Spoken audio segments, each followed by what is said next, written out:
प्रधानमंत्री नरेंद्र मोदी के लिए हिंदू धर्म और सनातनी परंपरा उनकी जिंदगी का अटूट हिस्सा तो है ही, लेकिन देश को आगे ले जाने का भी रास्ता है। और इसलिए अगर आप बीते 10 साल में देखेंगे तो नरेंद्र मोदी ने देश के धार्मिक स्थलों को फिर से भव्य बनाने के साथ साथ उससे जुड़ी इकोनॉमी को भी गजब का बूस्ट दिया। हाल ही में हुआ भव्य महाकुंभ मोदी योगी के इसी मिशन का एक और बड़ा हिस्सा था, जिसने दुनिया में सनातन का डंका बजाया। सनातन विरोधी तंदूरी चिकन की तरह जलते भुनते रह गए बॉस, लेकिन मोदी योगी का यह मिशन रुका नहीं। लेकिन बॉस पीएम मोदी अब इस मिशन को अलग लेवल पर लेकर जा रहे हैं। महाकुंभ खत्म होने के बाद पीएम मोदी चैन से नहीं बैठे हैं। वो महाकुंभ के बाद सोमनाथ मंदिर गए, फिर आज उत्तराखंड में वो मां गंगा के मायके चले गए, क्योंकि सनातन को लेकर पीएम मोदी की आस्था सीजनल नहीं है।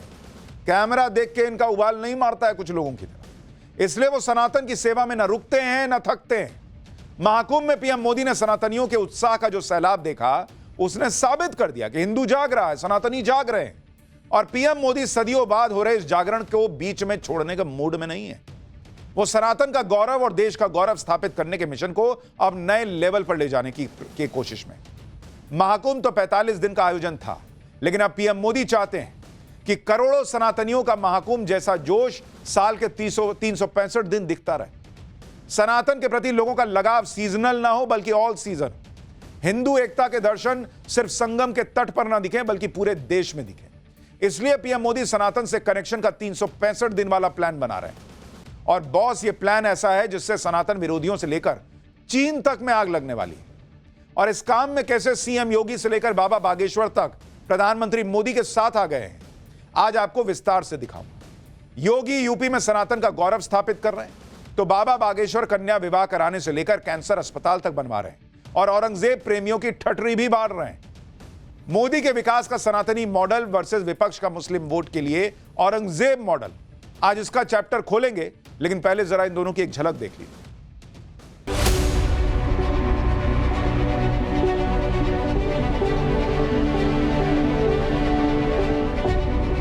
प्यारा प्यारा भाई बहनों, आप सभी तय मेरी सेवा सौली नमस्कार।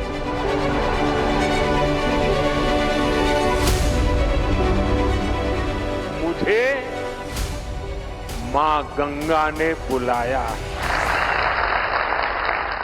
मेरी 50 साल पुरानी वो जिंदगी के दिन मैं फिर एक बार यहां आपके बीच आकर के बिताऊं।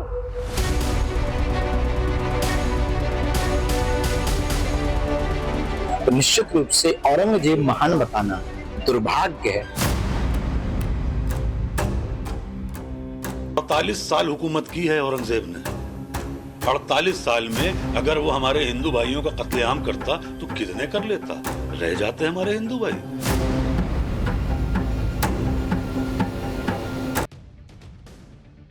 प्रधानमंत्री मोदी का फंडा क्लियर है। बात देश सेवा की हो या सनातन सेवा की, इन मामलों में पीएम मोदी किसी सीजन का इंतजार नहीं करते, कोई मुहूर्त नहीं देखते। इसलिए आप देखिए, आज पीएम मोदी ने उत्तराखंड पहुंचकर मां गंगा से अपने कनेक्शन को तो जोड़ा ही, साथ ही चीन को भी तगड़ा मैसेज दे दिया। पीएम मोदी आज उत्तरकाशी के हर्षिल में थे। हर्षिल टाउन चीन के बॉर्डर से सिर्फ 100 किलोमीटर की दूरी पर है। यहां पहुंचकर पीएम मोदी ने बॉर्डर के इलाके में पर्यटन को बढ़ावा देने की बात की। और जाहिर सी बात है, यह बात चीन को पसंद नहीं आएगी, क्योंकि उसका तो यही हिसाब रहता है कि कैसे एक एक इंच बढ़ बढ़ के पड़ोसियों की जमीन हथिया लो। लेकिन इसका एक पुराना इतिहास भी है इस हर्षिल का। पीएम मोदी ने आज बॉर्डर इलाके में चीन से सटे हुए 1962 युद्ध का जिक्र किया। पीएम मोदी ने कहा, चीन सीमा पर 2 गांव को बसाने की बात कही। साल 1962 के युद्ध में इन 2 गांव को खाली कराया गया था, और यह 60-70 साल से खाली है। प्रधानमंत्री मोदी ने कहा कि 60-70 साल हो गए, लोग इसे भूल गए, लेकिन उनकी सरकार इन गांवों को अब पर्यटन स्थल के रूप में विकसित कर रही है। सुनिए प्रधानमंत्री मोदी कैसे वो काम कर रहे हैं जो 60-70 साल से लोग भूले बैठे थे। फिर बताऊंगा कि इसका इंपैक्ट क्या होगा, आगे क्या होने वाला है। 1962 में जब चाइना ने भारत पर आक्रमण किया, तभी हमारा जादू गांव को खाली करवा दिया गया था। ये हमारे 2 गांव खाली कर दिए गए थे। 60-70 साल हो गए, लोग भूल गए। हम नहीं भूल सकते। हमने उन 2 गांवों को फिर से बसाने का अभियान चलाया है और बहुत बड़ा टूरिस्ट डेस्टिनेशन बनाने की दिशा में हम आगे बढ़ रहे हैं। जिन लोगों को लगता है कि पीएम मोदी तो इधर उधर घूमते रहते हैं, काम क्या करते हैं भाई, बोलने वाले बोल देते हैं, उनका क्या है। उन्हें पीएम मोदी के इस उत्तराखंड दौरे को भी समझना चाहिए कि कैसे पीएम मोदी का हर दौरा बहुत स्ट्रैटेजिक और प्लान्ड होता है। उसके पीछे कोई ना कोई खास वजह होती है। भले प्रधानमंत्री मोदी उत्तराखंड में कुछ ही घंटे रहे, लेकिन उसका भी महत्व है, क्योंकि उत्तराखंड में आज पीएम मोदी ने एक तरह से इतिहास रच दिया। पीएम मोदी हर्षिल घाटी में मुखवा गांव पहुंचे थे। इस गांव को मां गंगा का मायका माना जाता है। नरेंद्र मोदी मुखवा गांव आने वाले पहले प्रधानमंत्री हैं देश के। 1966 में इंदिरा गांधी हर्षिल के दौरे पर गई थी, लेकिन इंदिरा गांधी भी मुखवा गांव तक नहीं पहुंच पाई थी। पीएम मोदी का मंत्र है कि देश का कोई भी हिस्सा विकास में पीछे नहीं छूटना चाहिए। देश के हर नागरिक और हर गांव तक काम सरकार का पहुंचना चाहिए। पीएम मोदी यही काम कर रहे हैं। मुखवा गांव में पीएम मोदी ने मां गंगा के मंदिर में पूजा की। करीब 20 मिनट तक प्रधानमंत्री मोदी ने मां गंगा की आराधना की, उनकी आरती उतारी, जिसके बाद पीएम मोदी ने कहा कि अब तो मां गंगा ने उन्हें गोद ले लिया है। सुनिए प्रधानमंत्री की यह बात। फिर आपको दिखाता हूं कि जिस हर्षिल वैली में पीएम गए, वहां की तस्वीरें कितनी शानदार हैं और वहां उन्होंने किया क्या। एक बार फिर यहां आकर आप सब अपने परिवारजनों से मिलकर मैं धन्य हो गया हूं।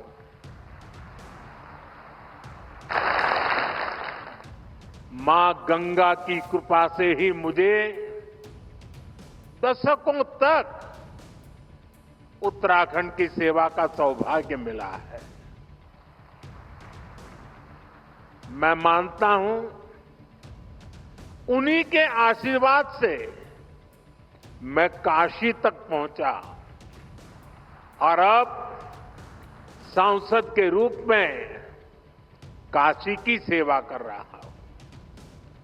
और इसलिए मैंने काशी में कहा भी था, मुझे मां गंगा ने बुलाया है।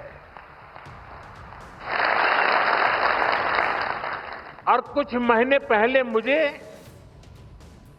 ये भी अनुभूति हुई कि जैसे मां गंगा ने मुझे अब गोद ले लिया है, ये मां गंगा की ही दुलार है। अपने इस बच्चे के प्रति उनका स्नेह है कि आज मैं उनके मायके मुखवा गांव आया हूं। आप देखिए कि पीएम मोदी ने हर्षिल वैली में और क्या क्या किया। मां गंगा की पूजा करने के बाद पीएम मोदी ने हर्षिल घाटी की खूबसूरती को देखा, जहां पर्यटन की अपार संभावनाएं हैं। पीएम मोदी ने दूरबीन के जरिए बर्फ से ढके पहाड़ों को देखा, जो अलग ही अनुभव था। और प्रधानमंत्री को पता है कि जब वो ये काम करेंगे, तस्वीरें बनेंगी और वो तस्वीरें जब वायरल होंगी तो हर आदमी देखना चाहेगा कि भाई पीएम जहां गए थे तो बड़ा जबरदस्त दिख रहा था। मुखवा गांव चला जाए क्या, हर्षिल वैली चला जाए क्या। एक तस्वीर प्रधानमंत्री की कैसे किसी जगह को बदल देती है, उसकी इकोनॉमी, उसकी व्यवस्था को बदल देती है, वो हमने पहले भी देखा। वही काम वो वहां कर रहे थे। इतना ही नहीं, मुखवा गांव के लोगों से भी मिले पीएम। स्थानीय लोगों ने प्रधानमंत्री के सामने रासो तांदी नृत्य किया। इस दौरान प्रधानमंत्री मोदी भी आम लोगों के साथ झूमते दिखाई दिए। प्रधानमंत्री मोदी ने उत्तराखंड में पर्यटन की अपार संभावनाओं के बारे में भी जानकारी हासिल की कि भाई कितने टूरिस्ट स्पॉट है, कहां कहां विकास की संभावनाएं बताओ। किस तरह से उत्तराखंड में 12 महीने टूरिज्म इंडस्ट्री गुलजार रहे, इसके बारे में जानकारी ली। इससे पहले हर्षिल घाटी में पीएम मोदी ने बाइक और ट्रैक रैली को भी हरी झंडी दिखाई। इसका मकसद स्थानीय स्तर पर पर्यटन को बढ़ावा देना, यानी पीएम अपने छोटे से दौरे से सनातन के प्रति अपना समर्पण दिखा तो रहे थे, वहीं साथ में विकास कैसे हो, लोगों के लिए रोजगार कैसे बढ़े, कैसे वो गांव जो भुला दिए गए वहां भी लोग पहुंचे, उसकी भी उन्होंने बात की। उत्तराखंड दौरे पर पीएम मोदी ने कैसे 360 डिग्री अप्रोच की बात की, जरा उसको भी एक बार सुनिए। उत्तराखंड सरकार का 12 मासी पर्यटन का विजन 365 दिन के पर्यटन का विजन लोगों को दिव्य अनुभूतियों से जुड़ने का अवसर देगा। 360 डिग्री अप्रोच के साथ आगे बढ़ना होगा, हर स्तर पर काम करना होगा। इससे यहां साल भर उपलब्ध रहने वाले रोजगार के अवसर विकसित होंगे। इसका बड़ा फायदा उत्तराखंड के स्थानीय लोगों को होगा। अच्छा, यह भी ध्यान रखिएगा, उत्तराखंड में कोई चुनाव नहीं है, ना ही कोई बड़ा राजनीतिक घटनाक्रम हो रहा है। इसके बावजूद पीएम मोदी उत्तराखंड गए, उसकी वजह उत्तराखंड को लेकर पीएम मोदी का विजन। प्रधानमंत्री मोदी लगातार भारत में पर्यटन को बढ़ावा दे रहे हैं और जहां भी पीएम मोदी जाते हैं उस जगह पर लोगों का ध्यान जाता है। आप लक्षद्वीप को ही देखिए, जहां पीएम मोदी की एक तस्वीर ने ही टूरिज्म को गजब बूस्ट दे दिया। आप द्वारका को देख लीजिए, जहां पीएम मोदी ने समुद्र में गोते क्या लगाए, उसके बाद द्वारका जाने वालों की संख्या जबरदस्त बढ़ गई। इसी तरह से अब पीएम मोदी मां गंगा के मायके यानी मुखवा गांव पहुंचे हैं, जिसके बारे में लोगों को बहुत ज्यादा जानकारी नहीं थी। लेकिन अब पीएम मोदी के आने के बाद तय है कि मुखवा गांव आने वालों की संख्या बढ़ेगी, उत्तराखंड जाने वालों की संख्या बढ़ेगी। पीएम मोदी ने आज उत्तराखंड के लिए अपना एजेंडा भी साफ कर दिया, जिसके मुताबिक उत्तराखंड में 12 महीने पर्यटन हो, कोई सीजन ऑफ सीजन नहीं होना चाहिए। उत्तराखंड वेडिंग डेस्टिनेशन बने, 50 से ज्यादा वेडिंग डेस्टिनेशन तैयार होंगे। उत्तराखंड में फिल्मों की शूटिंग को भी बढ़ावा दिया जाए। कॉर्पोरेट वर्ल्ड के लोग उत्तराखंड आए, वहां मीटिंग वगैरह करें, साधु संत योग शिविर लगाएं, जो तप के लिए पर्यटन होता है उसको बढ़ावा मिले, यानी सर्दियों में धूप सेकने लोग उत्तराखंड आए और गर्मियों में तो आनंद लेने जाएं मौसम का। यानी पीएम मोदी ने उत्तराखंड को विकास की ऊंचाइयों पर पहुंचाने के लिए ब्लूप्रिंट तैयार कर रखा है और इसके लिए तेजी से इंफ्रास्ट्रक्चर तैयार हो रहा है। उत्तराखंड में टूरिस्ट फुटफॉल बढ़ेगा तो इसके लिए इंफ्रास्ट्रक्चर चाहिए होगा, ज्यादा सुविधाएं चाहिए होंगी, जिसे तैयार करने की शुरुआत हो गई। कल ही केंद्र सरकार ने केदारनाथ रोपवे प्रोजेक्ट को मंजूरी दी, यानी अब केदारनाथ तक आप रोपवे के जरिए चले जाइएगा, जिससे लोगों को आसानी होगी। इसी के साथ हेमकुंड साहिब तक भी रोपवे प्रोजेक्ट बनाया जाएगा, यानी विरासत भी और विकास भी। यह नारा उत्तराखंड में भी प्रधानमंत्री मोदी सार्थक कर रहे हैं। केदारनाथ और हेमकुंड साहिब रोपवे प्रोजेक्ट कैसे बनेगा, उसके बारे में भी आपको जानना चाहिए। केदारनाथ रोपवे प्रोजेक्ट सोनप्रयाग से केदारनाथ धाम तक होगा। करीब 13 किलोमीटर का रास्ता रोपवे से तय होगा। सोनप्रयाग, गौरीकुंड और केदारनाथ में स्टेशन बनेंगे और इसकी लागत 4081 करोड़ रुपए आएगी। अगले 6 साल में यह बनकर तैयार हो जाएगा और बनने के बाद हर घंटे 1800 यात्री इसमें सफर कर सकेंगे। रोपवे से केदारनाथ धाम तक मात्र 36 मिनट में आप पहुंच जाइएगा। अभी सोनप्रयाग से केदारनाथ जाने में 9 घंटे लगते हैं। आप सोचिए, 9 घंटे का काम मात्र आधे घंटे में होगा, तो कितने ज्यादा लोग जा पाएंगे, कितना वहां पर्यटन बढ़ेगा, कितना सनातनी वहां पहुंच पाएंगे, ईश्वर से जुड़ पाएंगे। हेमकुंड साहिब में रोपवे 14.4 किलोमीटर लंबा होगा। गोविंद घाट से हेमकुंड साहिब तक जाएगा। इसकी लागत 2730 करोड़ रुपए है। प्रति घंटे 1100 यात्रियों की इसकी क्षमता होगी। ये दोनों रोपवे प्रोजेक्ट बनने के बाद केदारनाथ और हेमकुंड साहिब तक 12 महीनों लोग जा सकेंगे। इससे यात्रियों को फायदा होगा, समय की बचत होगी और जो बूढ़े बुजुर्ग यात्री हैं उनको भी सुविधा मिलेगी। उत्तराखंड को लेकर पीएम मोदी बड़े बड़े प्लान बना रहे हैं। पीएम मोदी पहले ही कह चुके हैं कि यह दशक उत्तराखंड का है। उत्तराखंड से पीएम मोदी के विशेष लगाव को इस चीज से भी समझ सकते हैं कि उत्तराखंड ही वो पहला राज्य है जहां पीएम मोदी का ड्रीम प्रोजेक्ट यूसीसी यानी यूनिफॉर्म सिविल कोड लागू हुआ और इसी वजह से पीएम मोदी वहां के सीएम पुष्कर सिंह धामी की पीठ भी थपथपा रहे हैं। उनको छोटा भाई कह रहे हैं। भाई, लगातार पीएम मोदी सीएम धामी की तारीफ कर रहे हैं। अच्छा, सीएम धामी की भी बात है कि ज्यादा लाइमलाइट में नहीं आते हैं, लेकिन धड़ाधड़ फैसले लेते हैं, कड़े फैसले लेते हैं, बड़े फैसले लेते हैं। भले कट्टरपंथी उछलते रह जाएं, लेकिन सीएम धामी का हिसाब क्लियर है, करना है तो करना है। तो पीएम मोदी भी उनकी तारीफ कर रहे हैं कि मेरा छोटा भाई बढ़िया काम कर रहा है। सुनिए एक बार। यहां के ऊर्जावान मुख्यमंत्री मेरे छोटे भाई पुष्कर सिंह धामी जी। उत्तराखंड के मुख्यमंत्री पुष्कर सिंह धामी वो नेता हैं जो चुनाव हार गए थे, फिर भी पीएम मोदी का भरोसा उन पर बना रहा और वो सीएम की कुर्सी पर बने रहे, क्योंकि पीएम मोदी जानते हैं कि एक हार और जीत किसी नेता की तकदीर तय नहीं करती, उसकी मेहनत को कम नहीं कर सकती। और पीएम मोदी ने पुष्कर सिंह धामी पर जो भरोसा जताया, उस पर वो खरे उतरते दिख रहे हैं। एक बार पुष्कर सिंह धामी को सुनिए, फिर पीएम मोदी के उत्तराखंड दौरे पर उन्होंने क्या कहा यह भी बताऊंगा, और बाबा बागेश्वर कैसे औरंगजेब प्रेमियों पर बरस रहे हैं उसकी भी तस्वीर। सदियों बाद भारत को फिर से विश्व में मान दिलाया है, सदियों बाद भारत को फिर से विश्व में मान दिलाया है, एकता और अखंडता का फिर से दीप जलाया है, जिसने अपनी निष्ठा से एक स्वर्णिम भारत बनाया है।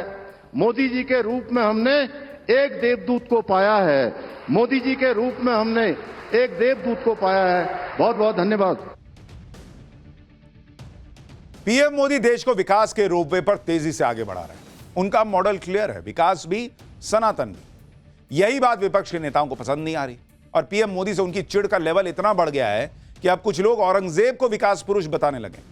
आरजेडी के नेता को सुनिए क्या कह रहे वो औरंगजेब को लेकर, फिर बताऊंगा कि औरंगजेब के फैन क्लब में और कौन कौन शामिल हो गया, बागेश्वर बाबा कैसे भड़के हुए हैं, और औरंगजेब की इकोनॉमी की बड़ी बात हो रही है। औरंगजेब ने भारत को सोने की चिड़िया बना दिया था, उसकी भी सच्चाई आज आपको बताऊंगा। कई उनके बारे में बहुत सारे वैसा ईमानदार शासक कोई नहीं हुआ, और कई इतिहासकारों ने उनकी शिकायत भी की है कि उनमें कुछ बहुत सारी कमियां भी थी। तो हम लोग इतिहास के तो छात्र है नहीं कि कुछ उस पर विशेष अध्ययन कर करके यह बता सकें कि ईमानदार कितने थे और अच्छाई कितनी थी और कमियां कितनी थी। शासक लोग को देख रहे हैं, जो मुझे लगता है कि उनके बारे में जब इतिहास लिखा जाएगा तो उससे कई गुना ज़्यादा बुराई लिखा जाएगा। ये आरजेडी के नेता हैं, कह रहे हैं कि जब आज के नेताओं का हिसाब लिखा जाएगा, इतिहास लिखा जाएगा, मतलब नरेंद्र मोदी को टारगेट कर रहे हैं, तो कह रहे हैं औरंगजेब से भी घटिया इतिहास होगा।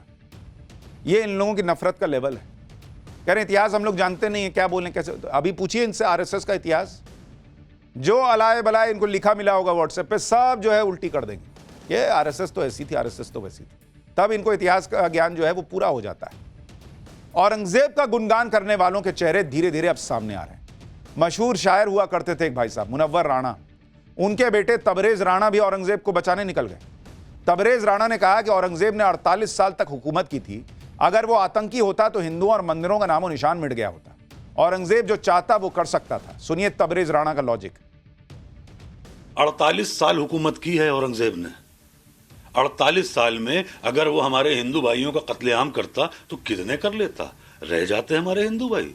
अगर वो खुदा न करे हमारे मंदिर शहीद करता तो क्या हमारे मंदिर बचते? 48 साल में यहाँ 10 साल की हुकूमत नहीं है, कितनी जगह बुलडोजर चल गया। उसे 48 साल का वक्त मिला था, तब ना आप थे ना सोशल मीडिया थी। वो जो चाहता कर लेता, नामो निशान मिट जाता अगर वो इतना आतंकी होता तो। कुछ लोगों के पास एक चीज की बड़ी कमी होती है, वो चीज वैसे तो कॉमन है लेकिन बहुत अनकॉमन है, और वो है कॉमन सेंस। भाई साहब कह रहे हैं कि 48 साल औरंगजेब ने राज किया तो चाहता तो सब हिंदू खत्म हो जाते।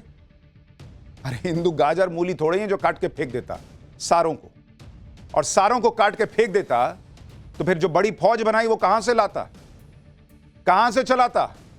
जिन हिंदुओं के बल पर अपना राज चला रहा था, जिन हिंदू सैनिकों के बल पर अपने बाप को कैद कर रहा था, जिन हिंदू सैनिकों के बल पर अपने भाई को काट रहा था, वो सब यहीं तो बनाए उसने। सारे लेके आया था क्या? सबको काट देता, मार देता? थोड़ा तो इस्तेमाल करना होगा बॉस।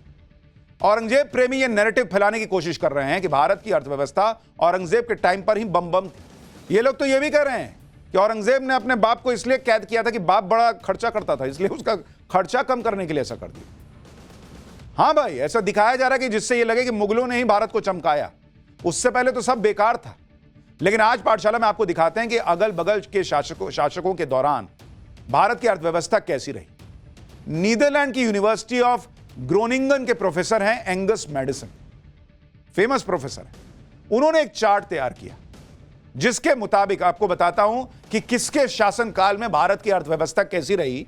आपको जरा आज देखना चाहिए। बहुत नौटंकी देख रहा हूं कि औरंगजेब ऐसा, औरंगजेब ऐसा। अगर आप देखिए, कॉलम बनाइए, किस सन में क्या था, उस समय शासक कौन थे।